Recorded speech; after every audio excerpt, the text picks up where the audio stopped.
Hello ហើយនឹង Hi Hi ហ្នឹងគឺគេប្រើសម្រាប់មនុស្សដែលមានឋានៈស្មើគ្នាឬក៏អ្នកដែលមានឋានៈខ្ពស់ជាងអាចថាជាអាយុបងឬក៏ជាមនុស្សដែលមានវ័យចាស់ជាងនិយាយទៅកាន់អ្នកទៀបណានិយាយទៅកាន់អ្នកដែលមានវ័យប្អូនឬក៏មនុស្សម្នាក់ដែលមិត្តភ័ក្តិនិងមិត្តភ័ក្តិនិយាយទៅកាន់គ្នាលក្ខណៈស្គាល់គ្នាចិត្តស្និទ្ធគ្នាគឺប្រើពាក្យ Hi ពេល hello នេះគឺលក្ខណៈទូទៅគឺយើងនិយាយទៅកាន់អ្នកខ្ពស់និយាយទៅកាន់អ្នកដែលមានឋានៈខ្ពស់ជាងគឺយើងប្រើពាក្យ hello ណា hello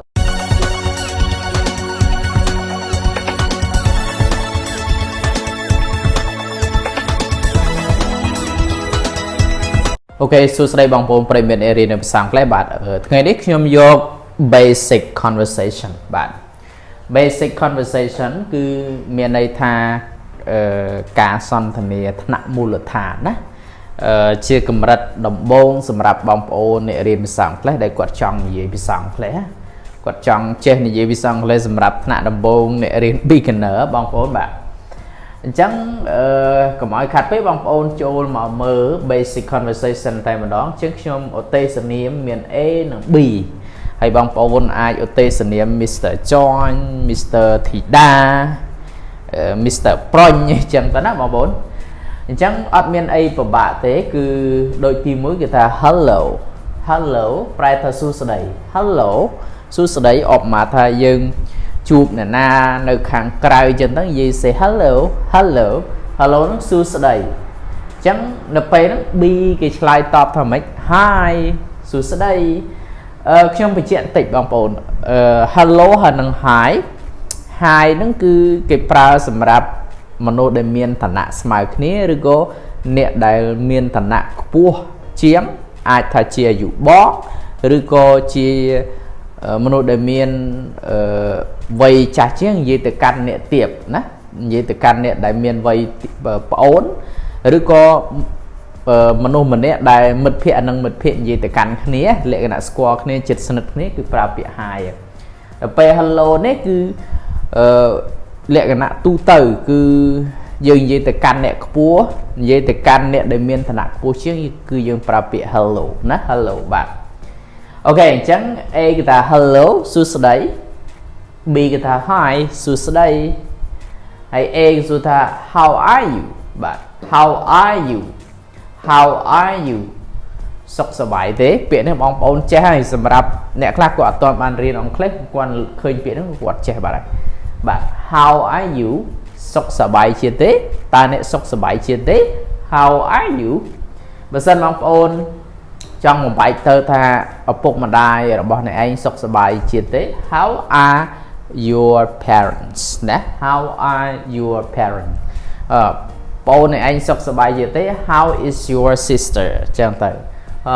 បងអ្នកឯងសុខសប្បាយជាទេ how is your brother ណាមានន័យថាតើបងរបស់អ្នកឯងសុខសប្បាយជាទេបើយើងសួរថាតើពួកគេសុខសប្បាយជាទេ how are they how are they តើពួកគេសុខសប្បាយជាទេនេះខ្ញុំគាត់បំបែកឲ្យទេអញ្ចឹងបើសិនជាគាត់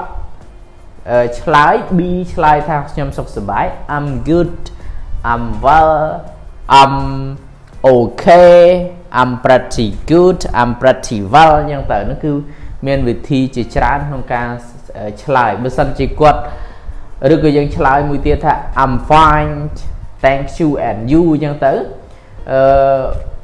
មួយទៀតបើសិនជាយើងអត់សុខសប្បាយទេ I'm not good អញ្ចឹងទៅ I'm not good ប៉ុន្តែទីនេះយើងថាសុខសប្បាយ I'm good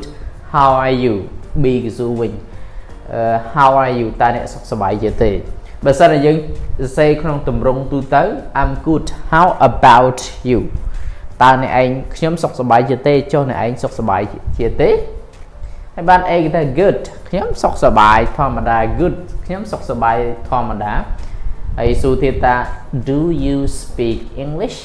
do you speak English តើអ្នកឯងចេះនិយាយភាសាអង់គ្លេសទេ do you speak English បើសិនយើងថា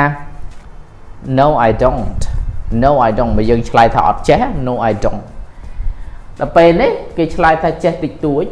a little ណា a little b គេថា a little ខ្ញុំចេះតិចតួច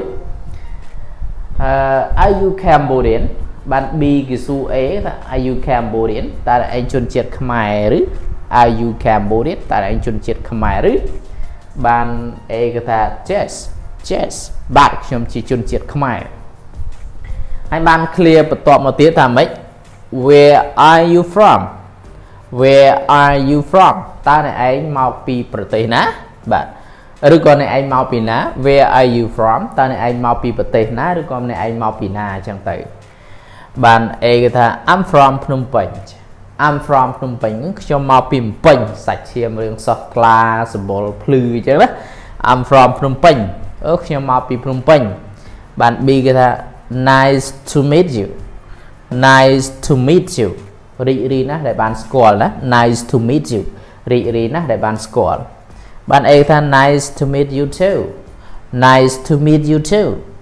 រីករាយដែលបានស្គាល់ឯងដូចគ្នាអញ្ចឹងសរុបមក clear ដែលពាក់ព័ន្ធជាមួយនឹង basic conversation for today is about that អញ្ចឹងមានប៉ុណ្ណឹង I hope you all guys understand and try to practice your conversation as much as possible in order to speak fluently